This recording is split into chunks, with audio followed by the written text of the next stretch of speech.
apóstoles, como fue la transfiguración que ocurrió cuando Jesucristo llevó a algunos apóstoles para que vieran este acontecimiento especial.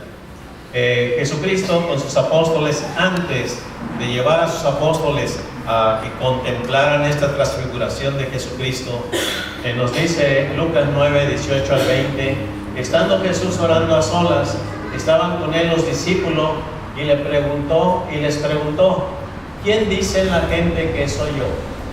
Y ellos, los apóstoles, respondieron, unos dicen que eres Juan el Bautista, otros que eres Elías, y otros que alguno de tantos profetas antiguos que ha resucitado.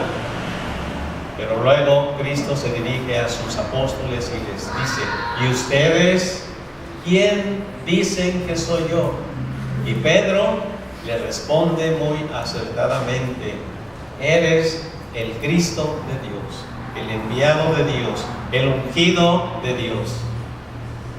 Guarden bien esta contestación de Pedro, que fue propiamente una revelación de Dios que vino a su mente y que él inmediatamente dijo, es el Cristo de Dios, tú eres el Cristo de Dios, el ungido. La palabra Cristo significa ungido, eres el ungido de Dios, el enviado propiamente de Dios. Así lo reconoció Pedro. Días después de que esto ocurrió y que hizo Cristo esta pregunta, pasados algunos días, Jesús les decía, en verdad les digo que hay algunos de los que están aquí que no sufrirán la muerte, no verán la muerte hasta haber visto el reino de Dios llegar con poder. Ustedes algunos no van a ver la muerte, van a ver cómo el reino de Dios llega con poder. Y 6 días después, Jesús tomó con él a Pedro. Recuerdan que Pedro era muy intrépido, muy audaz, era el hombre de piedra, fuerte, audaz, que nada lo detenía. Pues tomó a Pedro, también a Jacobo y a Juan. Jacobo y Juan eran hermanos que su mamá pidió que Cristo les diera los grandes honores de que cuando viniera Jesucristo en su reino, uno de sus hijos se sentara a la derecha y el otro a la izquierda.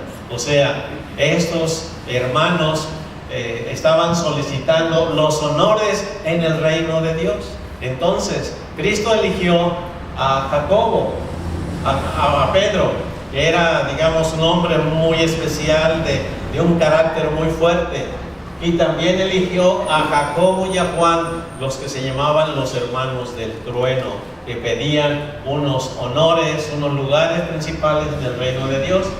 Y entonces a estos tres, no a los 12 apóstoles, sino solamente Jesucristo eligió a estos 3 apóstoles, discípulos de él, y los llevó a ellos solos a un monte, a una montaña muy elevada, y se transfiguró delante de ellos, solamente delante de estos 3 apóstoles. Los llevó a un monte muy alto. Se ha especulado, la Biblia no nos dice exactamente cuál era el monte. Muchos dicen que era el monte Tabor, pero la mayoría se inclina a pensar que era el monte Hermón, porque tenía una altitud de 2.814 metros de altura.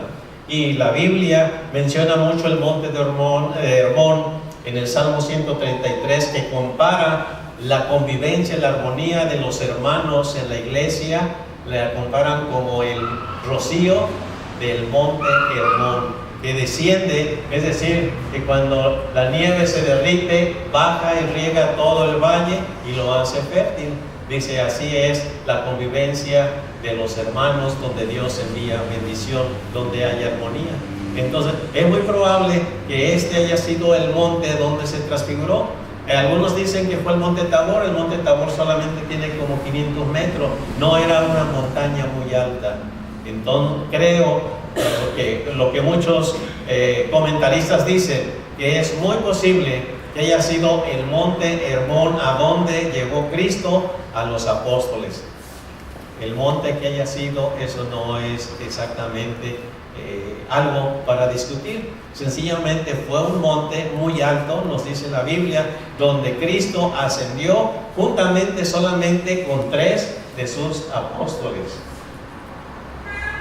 En Mateo 17, verso 2 encontramos, y voy a estar relacionando a algunos evangelios porque algunos dan algunos datos más especiales acerca de este acontecimiento de la transfiguración de Cristo, que algunos lo omiten, pero otros amplían más sobre este acontecimiento. En Mateo 17:2 dice, delante de ellos, delante de Jacobo, de Santiago, de Juan y su hermano, delante de ellos se transfiguró Cristo. Su rostro resplandeció como el sol.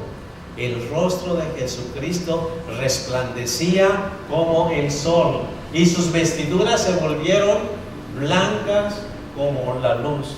Otro evangelio dice, eran resplandecientes y tan blancas que nadie en el mundo podía hacerlas tan blancas como se veían estas ropas de Jesucristo. En otras palabras, estaba ocurriendo una transfiguración, nos dice Mateo capítulo 17, verso 2. El evangelio de Lucas también menciona una cosa importante en Lucas 9, 28 al 35. Como 8 días después de estas palabras, Jesús tomó consigo a Pedro, a Juan y a Jacobo. A veces Jacobo se le conoce también con el nombre de Santiago. Entonces toma Jesús consigo a Pedro, a Juan y a Jacobo y sube al monte a orar. A la montaña sube a orar Jesucristo. Mientras oraba, la apariencia de su rostro se hizo otra. Y ya nos dice el evangelio anterior que leímos, su rostro era como el sol que resplandecía. Verdaderamente irradiaba luz. Y su ropa se hizo blanca y resplandeciente. Y 2 hombres aparecieron hablando con él, los cuales eran Moisés y Elías. Lucas 9, 28 al 35, continúo leyendo. Moisés y Elías, los cuales aparecieron con gloria y hablaban de la partida de Jesús, la cual estaba a punto de cumplir en Jerusalén. Estaban hablando que Jesucristo en unos días más tendría que descender a Jerusalén a cumplir con la misión por la cual él había nacido y tomado forma humana. Pedro y sus compañeros habían sido vencidos por el sueño, pero cuando estuvieron bien despiertos, vieron la gloria de Jesús. Vieron la gloria de Jesús. Y a los 2 varones que estaban con él. ¿De qué platicaban? De que Cristo pronto iba a partir a Jerusalén, donde propiamente iba a ser crucificado y a cumplir con la misión redentora con que había venido de parte del Padre para redimir a la humanidad. Entonces, ellos, después, cuando estaban bien despiertos, vieron la gloria de Jesús. Vieron cómo propiamente su cuerpo resplandecía, su rostro resplandecía como el sol, sus ropas también, todo su cuerpo era resplandeciente, lleno de luz. ¿Por qué Jesucristo llamó a estos apóstoles? ¿En qué objeto tendría de que vieran ellos esta transfiguración de Jesucristo? Los evangelios hablan acerca de este acontecimiento, que fue algo maravilloso e importante. Pedro le dice a Jesús, Pedro el más atrevido, entonces le dice a Jesús, Maestro, bueno es que estemos aquí, ya que vio que estaba Jesús y vio la figura de Moisés y de Elías. Moisés representando propiamente a todos los antiguos patriarcas, representando la ley. Siempre Jesucristo decía a la ley y a los profetas. Entonces Moisés recibió las leyes de Dios. Entonces él representaba las leyes de Dios, a la ley. Y los profetas estaban representados por Elías, que fue un profeta de grande renombre. Pedro entonces le dice a Jesús, Maestro, en hebreo le dice Raboní o Rabí, Maestro, bueno es que estemos aquí. Hagamos 3 enramadas. Vean qué solución da rápidamente Pedro. Inmediatamente se acomoda y dice, bueno, aquí estamos muy bien, están 3, ¿verdad? Pues vamos haciendo 3 enramadas. En la montaña Lógico, no se podía construir algo sino solamente alguna enramada, y posiblemente para la época que celebraban las cabañas, los tabernáculos en el pueblo de Israel, que salían de sus casas y hacían enramadas para vivir durante 7 días, recordando la peregrinación que hubo de 40 años en el desierto del pueblo de Israel. Entonces, pues Pedro le dice: hagamos 3 enramadas o 3 tabernáculos, uno para ti, otro para Moisés y otro para Elías.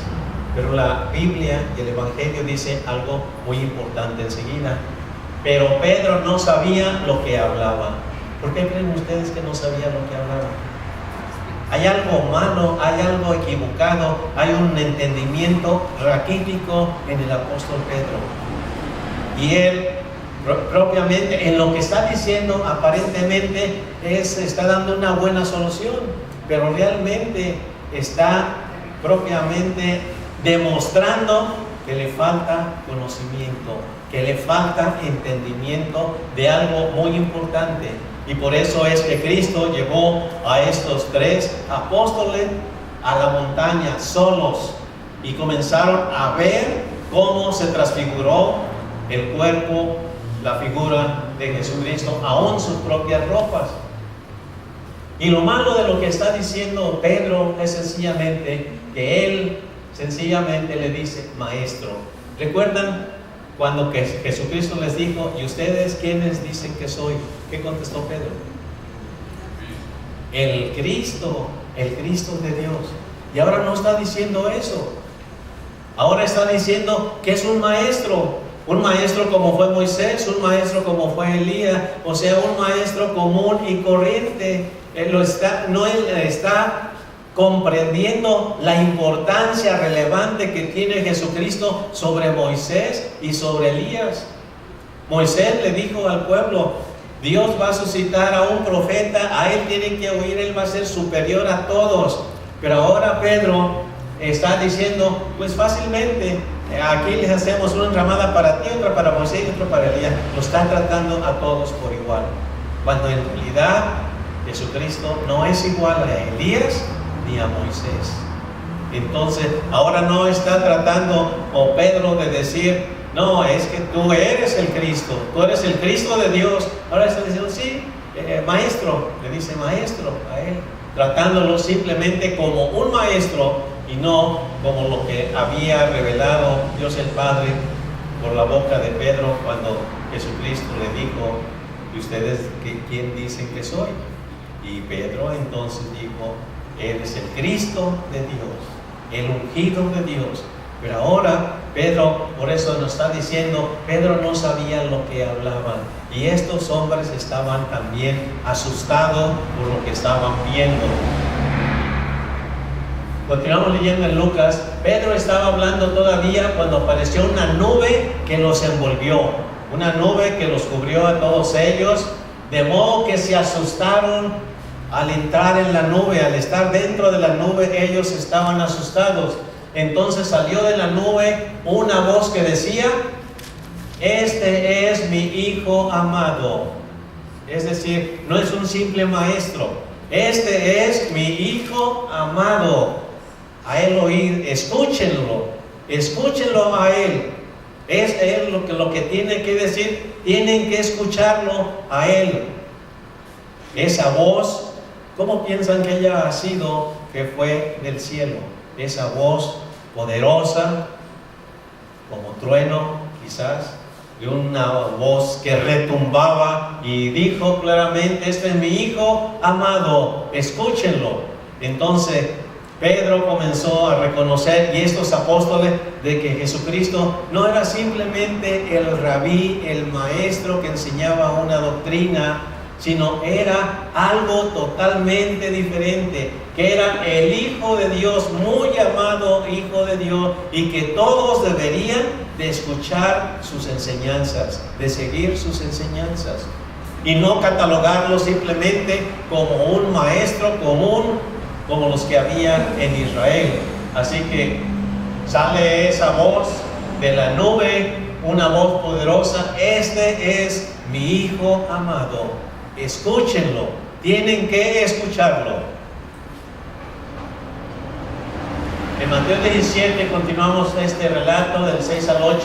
Cuando los discípulos oyeron esto, cayeron sobre sus rostros y tuvieron gran temor por lo potente de la voz, porque ellos ahora reconocían que estaban con algo sumamente fuera de lo normal.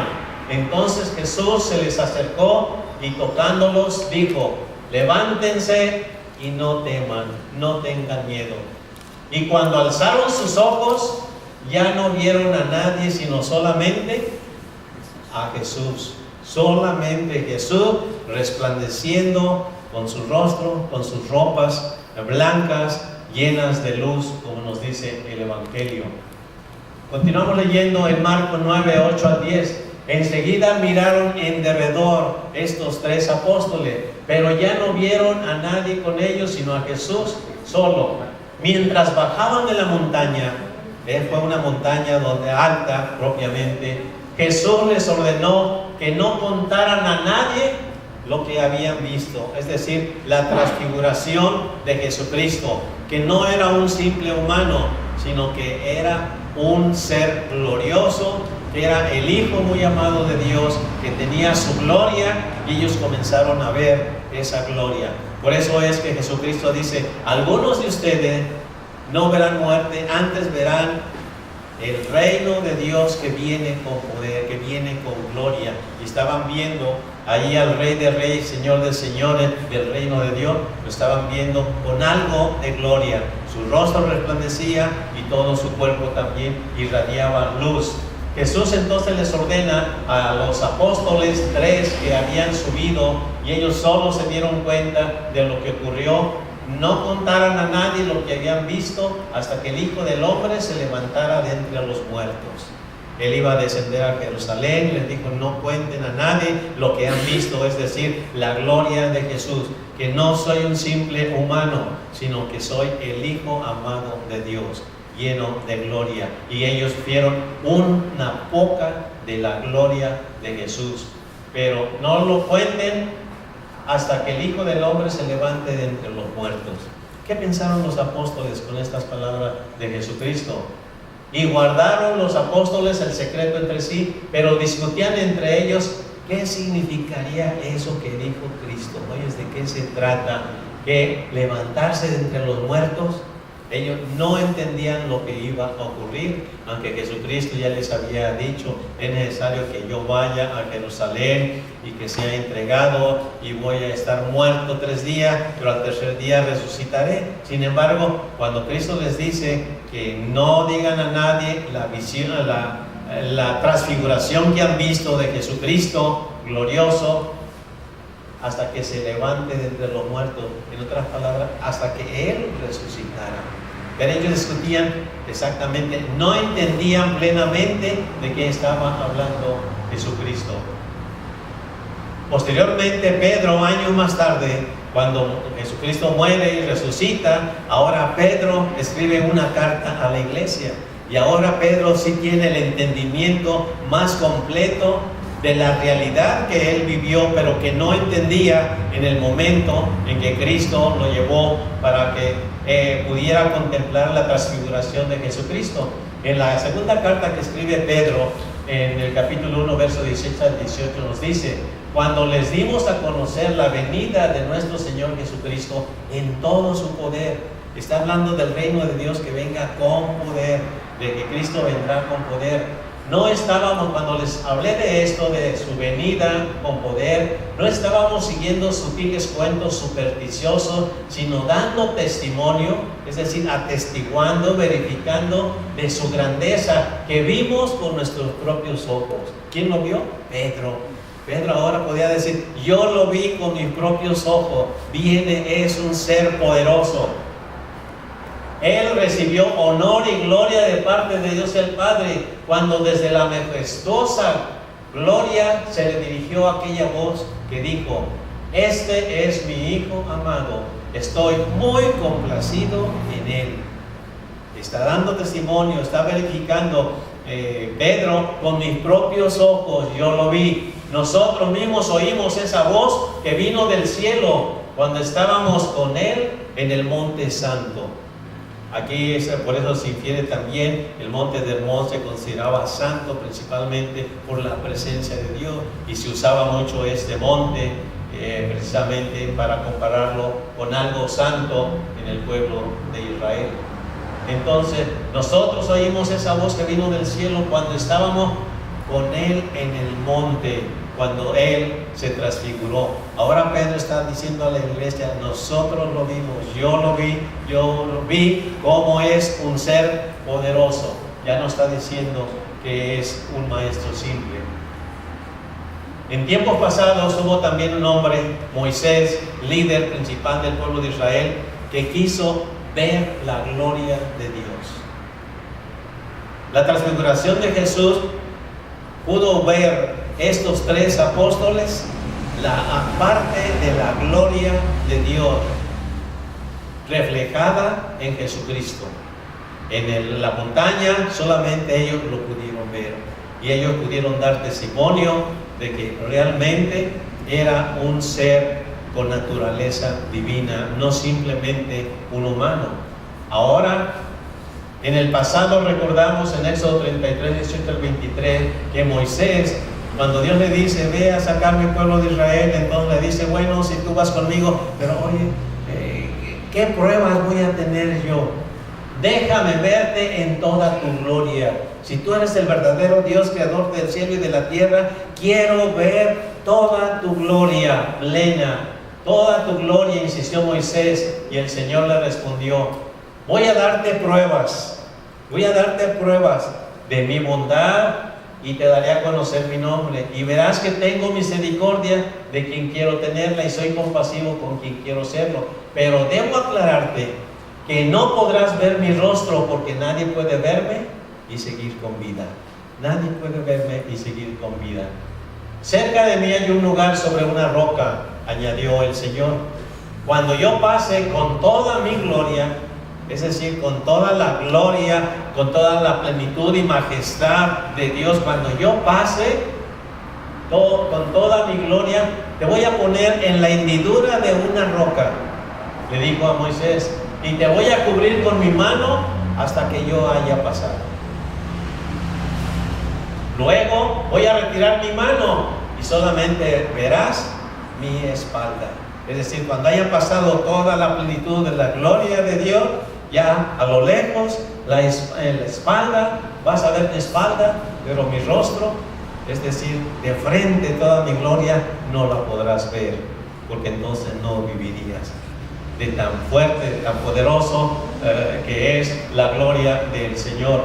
Así que Dios retiró su mano y vio Moisés a lo lejos, vio parte de la gloria de Dios. Como los apóstoles vieron parte también de la gloria de Jesucristo, como su rostro que resplandecía como el sol y su cuerpo también resplandecía lleno de luz. En 1 de Juan 3:2, la Biblia nos da una enseñanza bastante importante a los creyentes, a todos aquellos que creemos en Jesucristo. 1 de Juan 3:2 nos dice, amados, ahora somos hijos de Dios, y aún no se ha manifestado lo que habremos de ser, pero sabemos que cuando Cristo se manifieste, ¿qué pasará? Cuando Cristo venga, seremos semejantes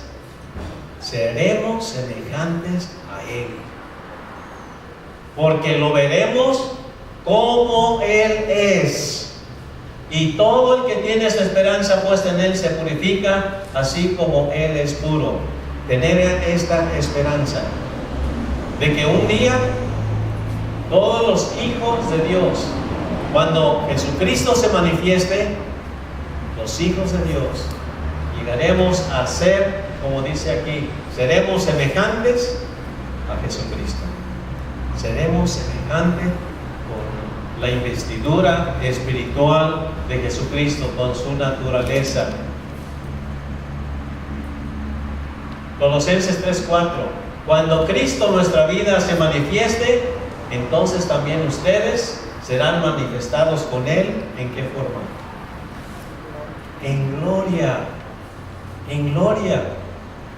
Los apóstoles vieron a Jesucristo en la transfiguración, en este monte lo vieron cómo se transfiguró en un ser glorioso, teniendo un cuerpo humano, pero siendo investido de su naturaleza divina. Lo vieron glorioso y no lo vieron en toda su plenitud, porque si no hubieran muerto, como Dios le dijo a Moisés. Entonces, cuando Cristo, nuestra vida, ahí está nuestra vida, sea manifestado, entonces también en todos aquellos creyentes serán manifestados con Él en gloria. ¿Recuerdan que cuando apareció Moisés y Elías, cómo aparecieron? Nos dice el Evangelio, en gloria, ¿verdad? Y Jesucristo resplandecía con su gloria. Y ahora está diciendo, la vida de un creyente está puesta en Cristo. Y cuando Cristo se manifieste, entonces también ustedes se va a manifestar. Va a haber una transfiguración en los hijos de Dios, porque serán ahora hijos de Dios en gloria. Dios no quiere conservar su gloria para Él, sino va a participar de su gloria, de su naturaleza divina, a todos aquellos que están poniendo su fe en Cristo, porque ahí está nuestra vida. Nos dice Colosenses 3, verso 4. En 1 Corintios, Pablo habla también acerca de esto a los creyentes. En 1 Corintios 15, 51 al 54. He aquí os digo un misterio. Es decir, algo que es muy especial, que está escondido para muchas personas. Esto es un misterio. Y Cristo está diciendo, les voy a decir algo que está escondido, que es un misterio. No todos dormiremos, es decir, no todos los seres humanos vamos a morir, pero todos seremos transformados en un momento. Pablo está hablando a los cristianos de Corinto y le está diciendo, bueno, quizás no todos vamos a morir, habrá algunos que no mueran cuando Cristo se manifieste, pero todos seremos transformados en un momento, en un abrir y cerrar de ojos, así tan rápido, la velocidad en que usted parpadea y ya cierra y abre el ojo, así tan rápido. A la trompeta final, pues la trompeta sonará y los muertos resucitarán. ¿Cómo? Incorruptibles. Los que hayan muerto entonces resucitarán incorruptibles. No habrá corrupción, no habrá pecado, no habrá dolencia, no habrá muerte. Sencillamente resucitarán incorruptibles. Y nosotros, él se consideraba que a lo mejor iba a quedar con vida. Y nosotros seremos, ¿cómo? Transformados. Habrá una transfiguración como hubo la de Jesucristo, y nosotros seremos transformados, porque es necesario que esto corruptible, como es nuestra carne, que un día va a estar en el sepulcro, se va a corromper, con esto corruptible se vista de incorrupción. Y esto mortal, es decir, que estamos sujetos a la muerte por ser seres físicos, y esto mortal se vista de inmortalidad. No más el creyente, el cristiano, podrá morir. Desde ese momento comenzará a tener vida eterna, gloriosa, en gloria, con el cuerpo glorioso semejante al de Jesucristo. Pero cuando esto corruptible se haya vestido de incorrupción y esto mortal se vista, es como ponernos un ropaje de algo, y esto mortal se haya vestido de inmortalidad, entonces se cumplirá la palabra que está escrita: devorada ha sido la muerte en victoria. En otras palabras, comenzará la vida eterna. El que esté muerto resucitará incorruptible, es decir, si la persona cuando murió, lógico, todos los seres humanos mortales, quizás de alguna enfermedad, llegaba la edad avanzada, o en cualquier momento en que Dios decida que es el término de nuestra vida, pues entonces ese término de esa vida, de esa mortalidad, va a sucumbir la persona y va a morir. Pero no quiere decir que ahí terminó todo, no quiere decir que ahí se acabó todo, no quiere decir que nuestra vida fue en vano, no quiere decir que en vano Dios nos dio la vida. No, Él tiene un plan con propósito. Tanto nos amó a todos los seres humanos que dio la vida de su Hijo Jesucristo, y Él vino a morir, tomó forma humana para morir en el Calvario, para perdón de nuestros pecados, para salvación de nosotros, para limpiarnos, para que nosotros tengamos vida eterna, como dice Juan 3:16, el que creyere en Él tendrá vida eterna.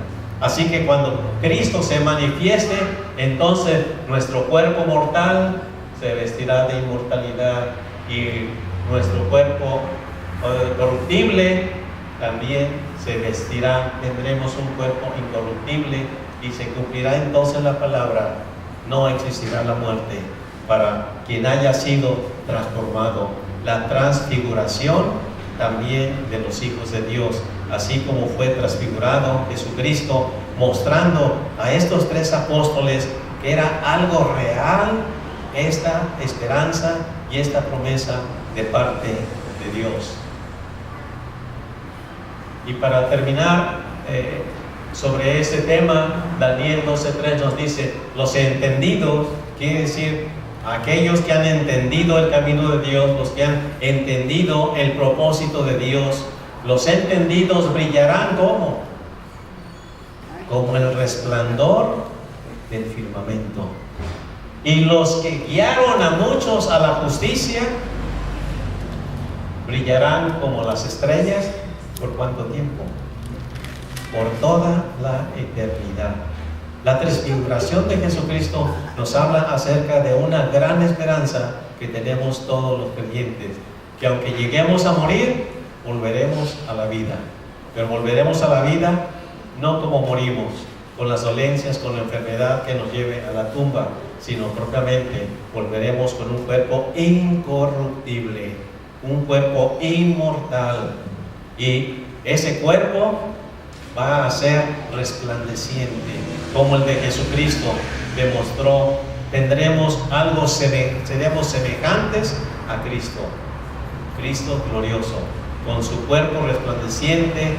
Entonces, aquí desde la antigüedad, el profeta Daniel entendía que todos aquellos que siguen el camino a Dios, llegará un día en el cual brillaremos con el resplandor del firmamento, es decir, como una estrella.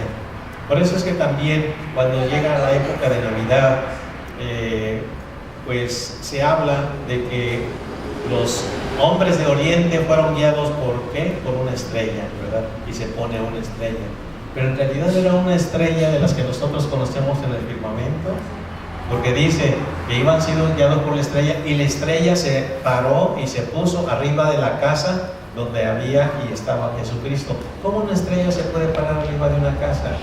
No es posible. Lo que pasa es que el ángel que los guiaba, un ser espiritual, resplandece como una estrella. Es un cuerpo celestial, y los cuerpos celestiales resplandecen como las estrellas. Y todo el capítulo 15 de Primera de Corintios nos habla de cómo es un cuerpo espiritual a diferencia de un cuerpo mortal.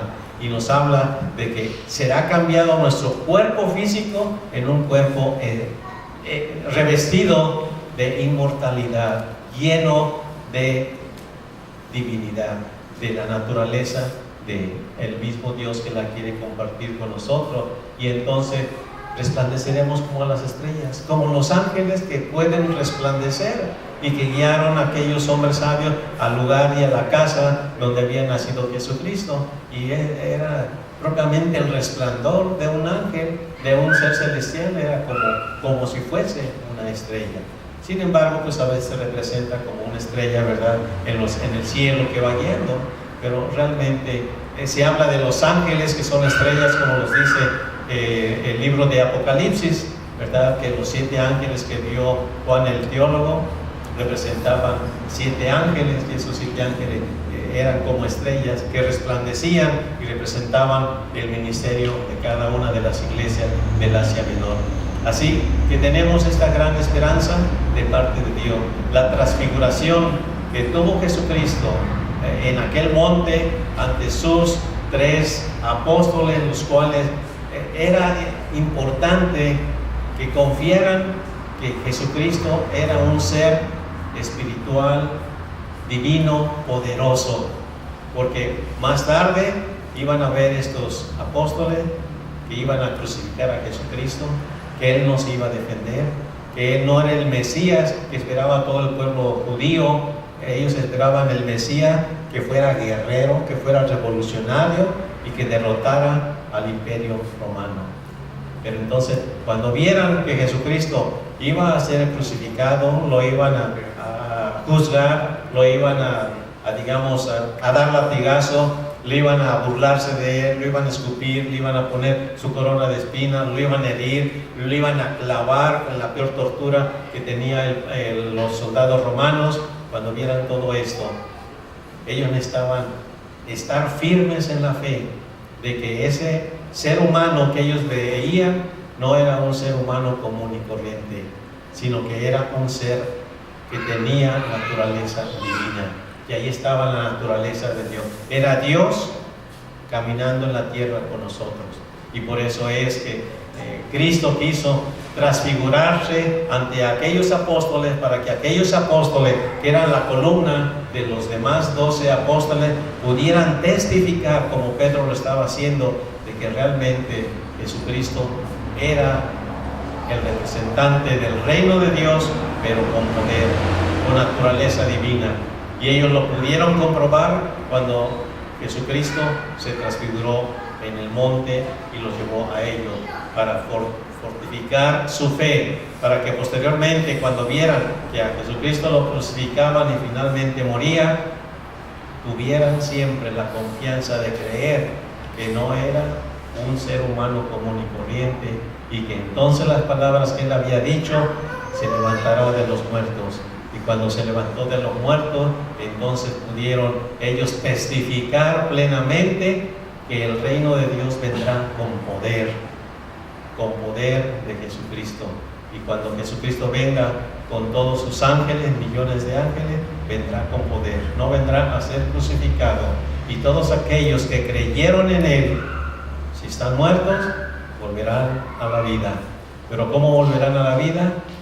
No con el dolor, no con la enfermedad de que murieron, sino volverán revestidos de inmortalidad, revestidos de incorrupción. No más dolor, no más enfermedades, como dice Apocalipsis 21, el dolor y la muerte oirán. ¿Por qué? No habrá más pecado. No habrá más pecado en ninguno de los hijos de Dios cuando sean revestidos de la naturaleza divina plenamente.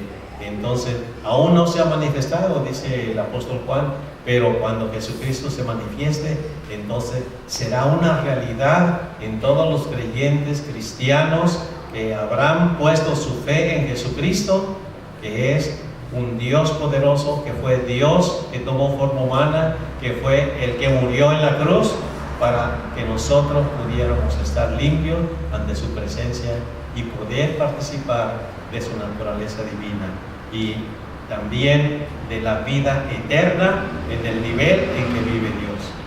En muchas ocasiones hay personas que dicen: no, pero ¿para qué quiero la vida eterna?